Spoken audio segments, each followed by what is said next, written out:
Pratiquement toutes ces questions se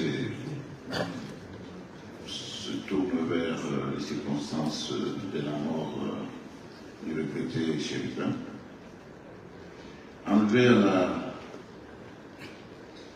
Cour constitutionnelle ou la réparade de la Cour constitutionnelle, c'est une question que nous voulons élucider. Nous le disons parce que, comme je l'ai dit tout à l'heure, s'il y a des réseaux, des services de renseignement qui le disent, je pense que ce que vous nous rapportez vient des réseaux sociaux. Les réseaux sociaux attribuent à ces services de renseignement. Ce sont des, je ne dis pas des supputations, ce sont des informations que nous devons vérifier. À l'instant précis, je ne confirme pas cela. Je peux vous dire juste quelque chose. Qu'il y a un monsieur proche du défunt qui est venu ici hier dans l'après-midi pour déposer, d'abord l'après-midi à 11h, prendre une correspondance, et il est revenu à 16h et pas. Il a été reçu à la Cour constitutionnelle à 16h02 pour récupérer, pour déposer une correspondance. Il retire une correspondance à 11h et en réponse à cette correspondance, il vient déposer la suite à 16h et ça a été enregistré à 16h02. Cette personne est entre nos mains parce que aussitôt qu'il est parti d'ici, il est revenu, je voudrais vous le dire, aux alentours de 20h pour venir chercher si le défunt se trouvait encore ici. J'espère que vous me suivez. Il part d'ici à 16h02. Il revient aux environs de 20h pour s'informer, demander si le défunt se trouvait encore ici. Il réapparaît vers 8h ce matin, ou vers 6h, il se présente à 8h devant nos magistrats pour dire que c'est à l'aide d'un système GPS qu'il a découvert les corps, où la voiture avait un système de localisation GPS. Ce système permet de situer localement, de localiser le véhicule là où il se trouve. Je crois que plusieurs personnes utilisent, surtout nos agences ici de l'ONU, utilisent ce système. Posez-vous autant de questions qu'entre 16h et 6h du matin, ou 20h quand il revient ici, ou entre 20h et très tôt ce matin, est-ce que son système GPS n'a pas fonctionné? Et s'il a fonctionné, pourquoi seulement c'est ce matin? Autant de questions. Donc ne poussez pas à en dire plus. Chacun peut se poser autant de questions. Mais j'ai voulu simplement vous dire que par rapport à cette affirmation de savoir si le regretté Chérifin Okene était venu ici à la Cour constitutionnelle, nous aurons la réponse. Présentement, je ne peux pas ni dire oui, ni dire non. À partir de ce que je viens de dire. Donc, enlever au niveau de la Cour constitutionnelle, la question demeure posée.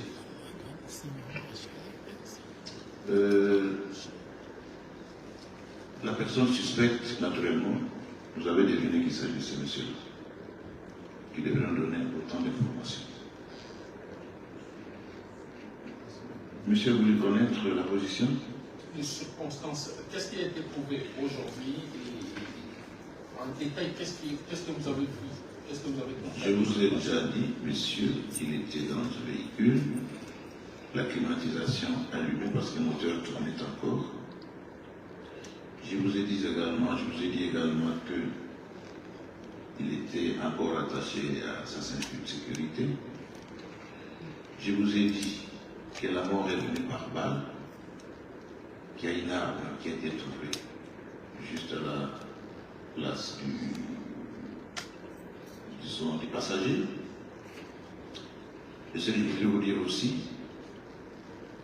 que c'est cette arme-là qui a servi à donner la mort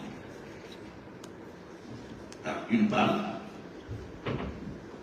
et par la position donnée par la police scientifique. Cette mort donnée par balle, tous ces détails vont être confirmés par la police scientifique. Et ça, c'est quand on regarde sur les informations qu'on vous donne. Je crois que nous avons déjà donné le plan d'information. La question n'a pas trouvé sa réponse. C'est laquelle la commande? J'ai dit que, est-ce qu'ici, au niveau de la Cour, il n'y a pas de caméra de surveillance pour attester si réellement l'honorable était là le jour où... Vous avez la latitude, madame, d'aller inspecter les environs de la Cour. Et les environs sont dépourvus de la présence de tout un nombre de citoyens, je pense. Et est-ce que le service de renseignement n'en vient de ceux qui sont ici? Vous êtes en train d'entrer dans le vif du sujet. C'est celui des renseignements dont vous parlez.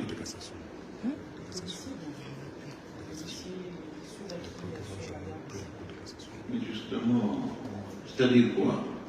J'ai dit, la question reste posée, celle de savoir si l'infortuné, le regretté chérubin, est arrivé ici.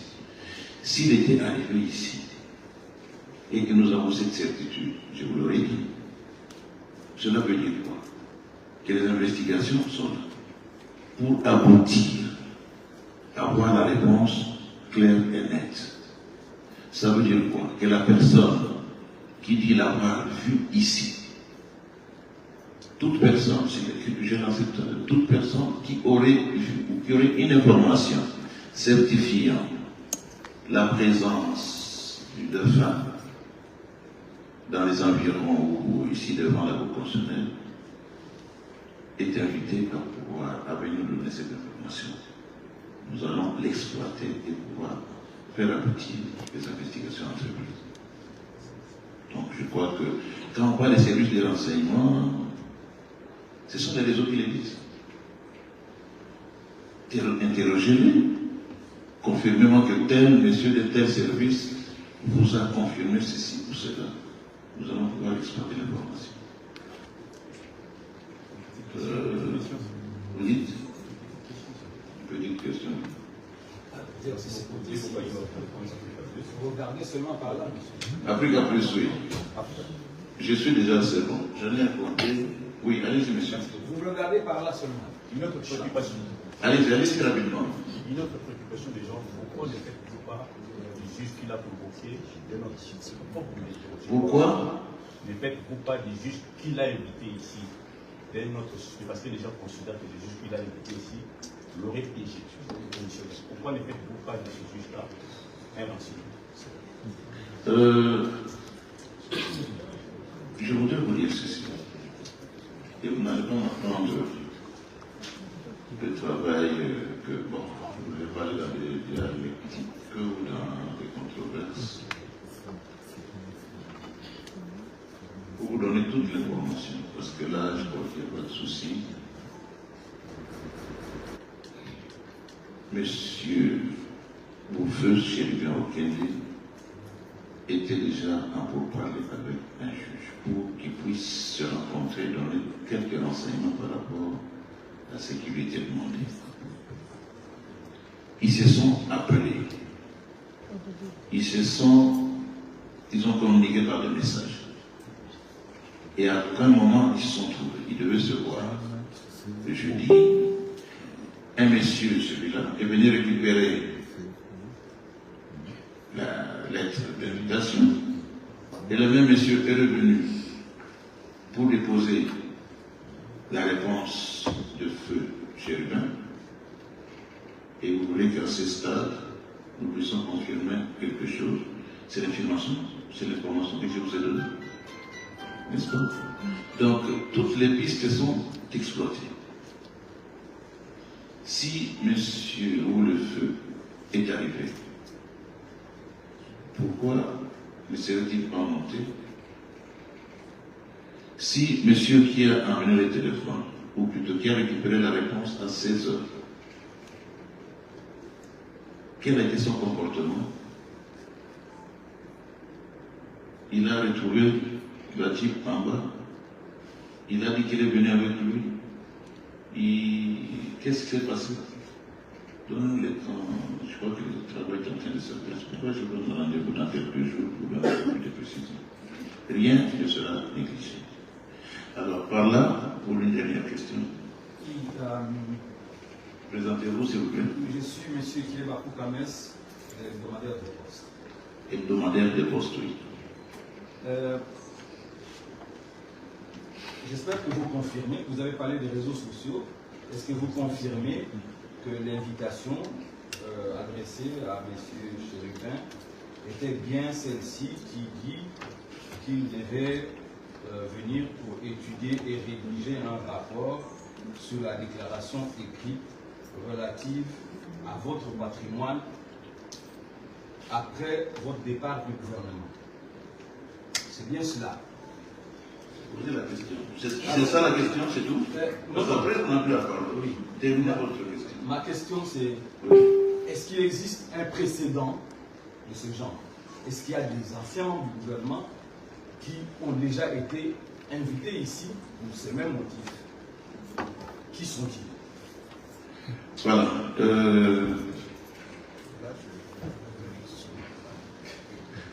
Alors, avant que je passe la parole à Monsieur le Président du CESAN, je crois que je voudrais juste vous inviter à ne pas voir, déjà par ce genre de questions, on sent une certaine précipitation derrière. Et ça, c'est pas bon d'avoir des a priorismes. J'appelle ça des a priorismes. Je voudrais être très objectif avec vous et ne pas me limiter à répondre à ce genre de questions. Je peux confirmer que l'invitation était là. Et c'est normal, il n'y a rien de mal dans l'invitation. À savoir si par le passé il a existé, je ne sais pas, ça va nous faire évoluer dans les enquêtes. Nous sommes dans un cas précis. C'est ma réponse. Et là, moi j'ai fini. Nous allons commencer avec le président de CESAN. Je lui passe la parole pour clôturer la séance. Merci. En fait, si j'ai laissé la parole au procureur général près la Cour de cassation, parce que nous sommes dans le cadre d'une enquête pénale. Alors, nous pensions avoir devant nous des organes de presse. Les organes de presse ont la matière. Revenir sur la présence à la Cour constitutionnelle et en proximité, ça viendrait faire quoi dans le cadre d'une enquête pénale? Et surtout, comme un de vous demande, mais pourquoi le juge là? Mais ça, c'est très grave. Dans le cadre de l'exécution des attributions d'un juge constitutionnel ou de la Cour constitutionnelle, il est, entre autres, donné à la Cour constitutionnelle de recevoir les déclarations de patrimoine familial, entre autres de tous les membres du gouvernement, à l'entrée comme à la sortie. Et ça, vous de la presse, vous devez le savoir, parce que vous revenez sur l'invitation, mais vous devez savoir que c'est dans ce cadre-là. Ce n'est pas la première fois que ça se fait. Et le règlement intérieur de la Cour, en son article 93, donne au juge rapporteur, si les éléments ne sont pas complets, d'inviter. On n'invite pas l'administration parce que nous sommes en matière de déclaration de patrimoine, c'est individuel et c'est secret confidentiel. C'est la personne qui doit ajouter les éléments qu'on invite. Vous êtes journaliste, il y a des membres, même le Premier ministre actuel, mais ils sont tous soumis à cet exercice-là. Les ministres viennent ici et ils le font. Quand on constate qu'il y a des éléments qui manquent, on invite. Et dans ce cadre ici, il y avait 3 ministres démissionnaires Les invitations ont été lancées non pas à un, mais à tous les trois. Donc c'est ça aussi que vous ne voulez pas donner à tous les trois. C'était pour donner les compléments d'information. Le mardi, ils entrent en contact avec tous pour leur signaler qu'il y avait des correspondances.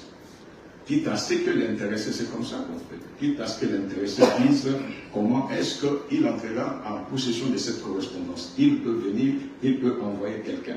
L'essentiel est que la lettre, que lui-même qui est le destinataire, parce que ça a un caractère confidentiel et individuel, qu'il soit d'abord informé. Il dira, aujourd'hui même, c'est le mardi, je passerai, si je ne passe pas, j'appellerai quelqu'un. Ça n'a pas été le cas, mais c'est le mercredi qu'il va appeler pour dire, je suis empêché, j'envoie mon collaborateur. Il passera, comme les procureurs généraux venaient de vous dire, à 11 h. Et il a accusé réception en mettant son nom et son numéro de téléphone. Normal. Il repart à 16 h, le même qui a pris l'invitation. Ce n'était pas pour des réunions, il n'y a aucune erreur, c'est juste pour qu'il vienne donner. On lui informe les éléments qui manquent et il les supplée. Il pouvait les avoir ou les amener après. À 16 h, le même collaborateur ramène la réponse du ministre honoraire pour dire demain jeudi, je n'aurai pas de temps, je passerai, accepter que je passe vendredi. Il dépose la lettre et il repart. Le procureur général vous dit, était-il, c'est pourquoi il demande, s'il y a des gens qui l'ont vu, qui ont attesté, parce que nous avons au moins sa lettre pour dire qu'il ne pouvait pas venir. Nous avons sa lettre, c'est ça qui est officiel. Et puis de toutes les façons, on tournerait autour de l'invitation. En fait, s'il était venu et qu'il était entré, mais c'est lui qui recevait la lettre. S'il était resté à l'extérieur, ni vous, ni moi, personne ne peut l'affirmer. Mais si nous nous en tenons à ce qui est officiel, lui-même a dit, a écrit qu'il ne pouvait pas venir le jeudi, mais qu'il viendra le vendredi. J'espère que sur ce plan-là, soyez des professionnels. La constitution de notre pays est à la disposition de tout le monde. Le règlement intérieur, la loi organique, c'est à la disposition de tout le monde. Ne prenez pas les choses qui sont ordinaires et normales. On veut rattacher cela. On va piéger un ministre, on le piège à la cour. On est dans quel pays là? D'accord. Je crois que laisser la place ou laisser l'action publique poursuivre son chemin normalement. Laissons la justice faire son travail. C'est mieux que chaque personne qui a des éléments qui peut aider à ce que nous puissions arriver à savoir comment cela s'est fait. Parce que quelqu'un qui a été recherché pendant tout ce temps-là, mais les éléments dont le procureur général vient de parler, la voiture retrouvée le matin vers 6 h, les moteurs sont en marche, clim allumé, la clim est encore allumée, il avait encore sa ceinture de sécurité et le volant, mais avec une balle. Là, ce sont des éléments objectifs. C'est dans cette condition-là qu'il a été retrouvé le matin. Et celui qui vient à 8 h dit, ils ont pu identifier l'endroit où se trouvait la voiture par GPS. Mais depuis 16 h ou 20 h, le GPS là qui pouvait aider à ce qu'on identifie. Pourquoi on pouvait aller le chercher à 20 h, un monsieur est venu ici. C'est la seule information dont dispose la sécurité de la cour. Un monsieur est venu à 20 h pour demander si tel monsieur n'était pas passé ici. Alors les autres lui ont dit, mais ici, à quel titre et quand est-ce qu'il devait passer ici? Voilà les informations telles qu'elles ont été données de façon objective. Les restes n'entrons pas dans les détails parce qu'il y a une enquête qui est en cours et je crois personnellement que l'enquête est suffisamment avancée et dont la justice allait de l'avant et faire en sorte que nous puissions mettre la main sur celui qui l'a fait, pourquoi et dans quelles circonstances. Merci beaucoup et restez à l'écoute. Certainement, s'il y a des compléments d'information, le procureur général placera un communiqué pour